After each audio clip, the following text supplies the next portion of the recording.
Ashama akkam jirtu hordoftoonni Qiddoo YouTube marti keessan siniin jechaa egaa Qiddoo YouTube subscribe like gochuun jajjabeessaa siniin jechaa Saaqee Eriyaa Abrahaam kan ta'e jechuudha. Haalonni ta'aa jiranii baay'ee nama jibbisiisu oduu namaatii haalota namaatirraatiin kan ka'edha.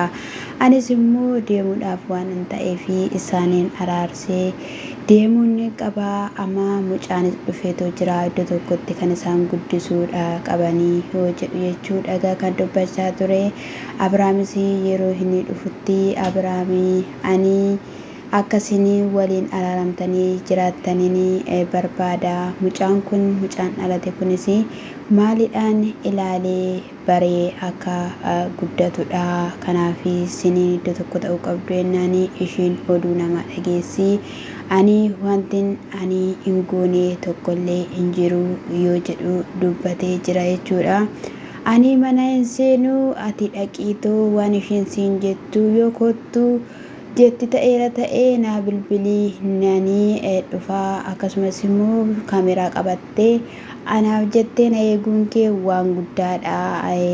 Kanaaf ani viidiyoo irratti yookiin immoo chaanaalii koo irratti osoo hin taane YouTube si baneedhaanii YouTube kee irratti daawuloonti siif godhaa bakka deemtu hundumatti bakka haala keessa jirtu waraabdee sabaaf gallakkisuu dandeessa jedheen jechuudha. Inni Itoophiyaadhaan aladha kan inni jiraatu jedheetoo jira jechuudha.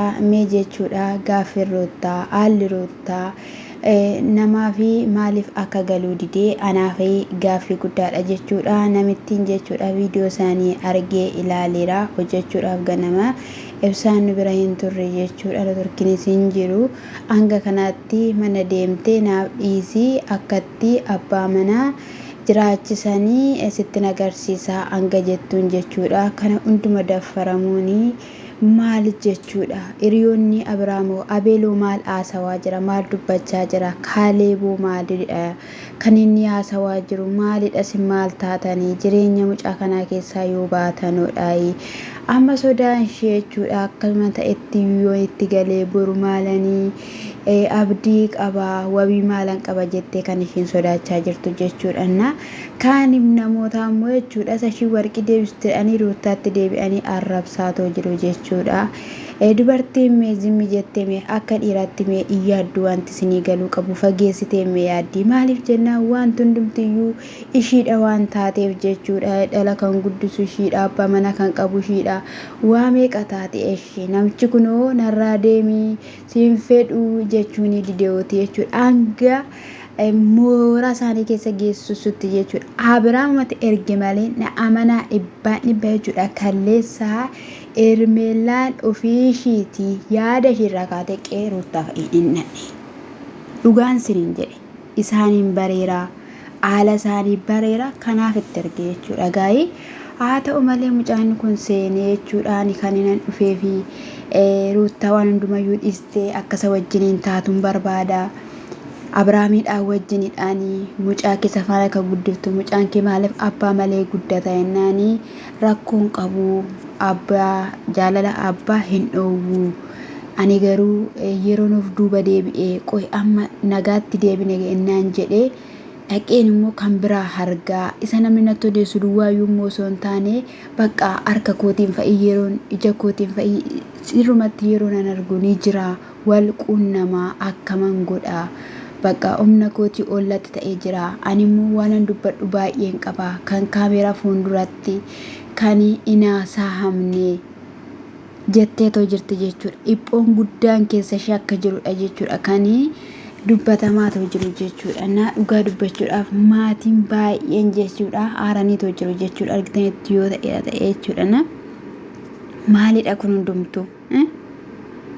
Inni egaa sana booddee miila jalatti ni kufe jechuudha. Gaa'ii akka araaramtanii amma akka araaramtanii durame miti. Araaramuun rakkoo tokko hin qabu. Dhiifama waliin jechuu danda'u jechuudha. Walammachuu danda'u. Dubbiin kana miti.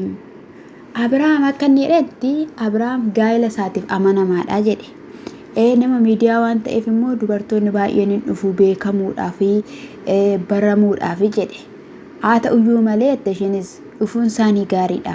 Garuu immoo yoo akka isaan hojjetanii barbaade yoo ta'e ulaagaa qaba iddoo qabu jette jechuudha malee itti laxxafamuun kun maalidha jette namitti mee ija baastee jirti amma Ermeellaadhaan sodaadhaa fi Ruuttaadha jechuudha amma ishiin naadhiisi jechuun shi maalidha isayyuu guyyaa qabdee mee duraa hedaati garaatti baattuu fi jetteen deebifteet immoo amma immoo sila deessee fi jetteen ji'a lamaan booda sin eegaa jetteen qaxaroo qabdeef jechuudha ilaala ishiin akka haala kanatti asiiditti naquu barbaade jechuudha intala kanatti jechuudha akkamitti itti faradamame jechuun dubartoonni jechuudha nuti dubartoonni akkamittiin faranname irra caala shamarrantu faradaa jira kan nama ajaa'ibu jechuudha abbaa manaan kee jechuudha dhiironni tokko immoo jechuudha maal akka ta'e beektu waan isaanii tooftaa isaan fayyadaman haadha manaa isaaniitti ishii furmaa waraqaa gaa'elaa irraa qabdutti waan tokko akka irratu hin barbaadan ulaagaa ishii hundumaan guutuuf beektu maaliif akka isheen hin dubbanneef alaammoo jechuudha yeroo simmeetaawwi isaati yeroo fedhii isaati jechuudha alaa ushummaa afaan akka barbaade ta'a jechuudha Abrahaam hojiinsaa akka kanadha jechuudha maalan balleesse maaf kan hundumaa namiiti maalan godhee eessatti balleessaan koo baay'ee balleessite bakka ati kutataa dhiira yoo taate ta'e stop jedheen dubartootaadhaan bakka warra waa'ee kee odeessan ati eebbite Kaaleen fa'i maal jedha har'a kan nama ajaa'ibu konkolaataayyuu Ermeellaa raayii liqeeffatee bite birriin guutuun kan isaa miti jedhe na hamanaa jedhe akka maraatu godhatee warqin birrii Ermeellaatiin bitame Ermeellaatu oodhuuti kenne jedheeni hundi keessaniyyuu keessa jirtu jedhee guutumaan guututti haasawaa jira jechuudha ajaa'ibam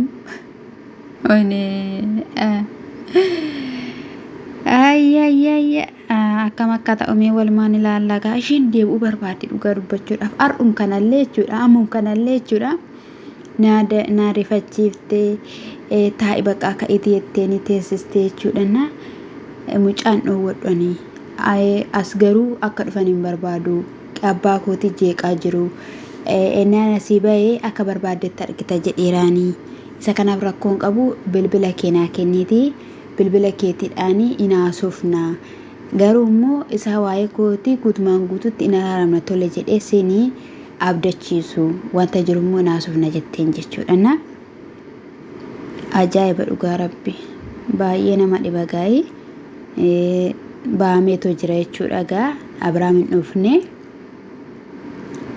hin beenu nuti hin beenu bicha nama dhiba dhugaa rabbii wanti Itoophiyaa keessatti ta'aa jiru yaa rabbi wante xofoo wante xaph walitti kennanii wal baasanii ennaa kana gara qalbii walatu yaada walatu wanti ta'aa jiru keessaa kana dubartoota biyya keenya keessatti dargaggoota irratti waan ta'aa jiru dhugaa rabbii nama gaddisiisa jechuudha na waaqayyo nagaa isiniif haa buusu jireenya keessan iddootti haa deebisu sin jaalanna isinin jaaladha hordoftoota koo isinis baay'ee